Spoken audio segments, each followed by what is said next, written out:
ओम नमो दिव्य महादिव्य शिवाय सत्यम नमो प्रकृते भद्राय नीता पणता स्मृताम। सज्जनों, आप देख रहे हैं हमारे अनंत पत्र न्यूज चैनल पर श्री शिव महापुराण की कथा।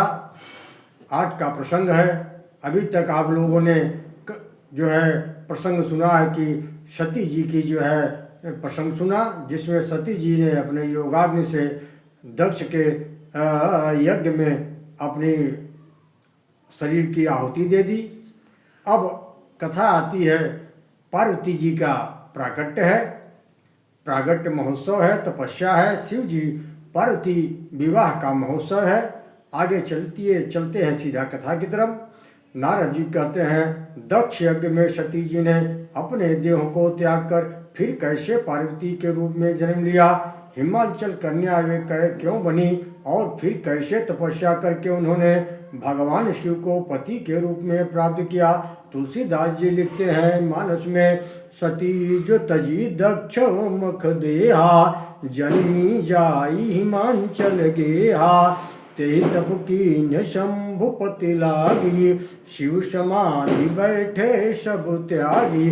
ब्रह्मा जी कहते हैं, हे नारद, उत्तर दिशा में पर्वतों के राजा हिमांचल रहते हैं, वह तप करने का स्थान है। तपः स्थानोति पूतात्मा पावनश्च महात्मनाम। पितरों की कन्या मेना के साथ देवताओं ने उनका विवाह करवाया। नारद जी कहते हैं, आप मेना की उत्पत्ति की कथा हमें विस्तार पूर्वक बतलाइए। तब ब्रह्मा जी फिर कहते हैं, दक्ष की 60 कन्याओं में से एक का नाम था सुधा, जिनका विवाह पितरों के साथ हुआ, जिससे 3 कन्याओं ने जन्म लिया। एक मैना, दूसरी धन्या और तीसरी का नाम कलावती था।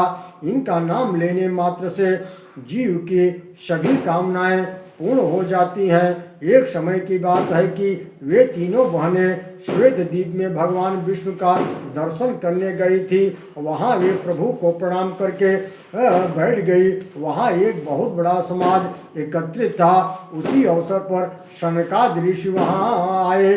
शनकादि को ऋषियों को देखकर वे तीनों कन्याएं खड़ी नहीं हुई और प्रणाम आदि आतिथ्य सत्कार आदि कुछ भी नहीं किया।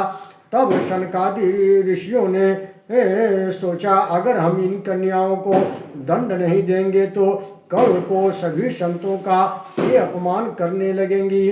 तब सनत कुमार ने श्राप दे दिया, तुम तीनों स्वर्ग से दूर चली जाओ और ज्ञान रहित होने के कारण मनुष्य की स्त्रियां बनोगी।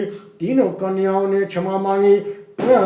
हमारी ऐसी भावना नहीं थी कि हम आपका अपमान करें। हमारी मूर्खता थी कि जो हम खड़े नहीं हुए और आप प्रसन्न हो जाइए।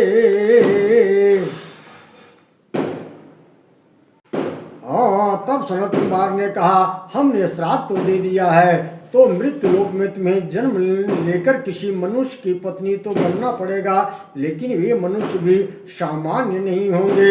मैना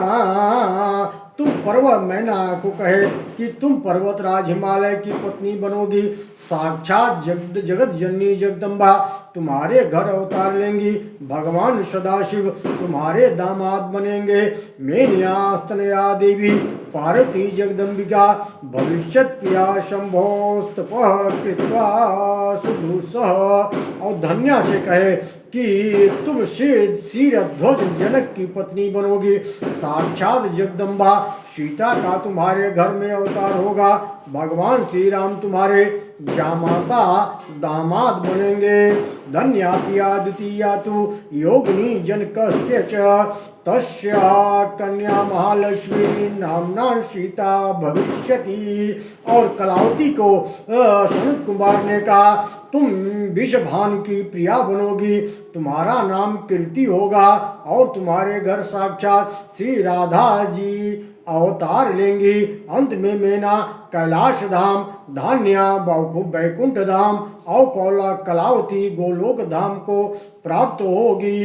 भगवान विष्णु सहित सभी देवताओं का ओम नमो भगवते वासुदेवाय।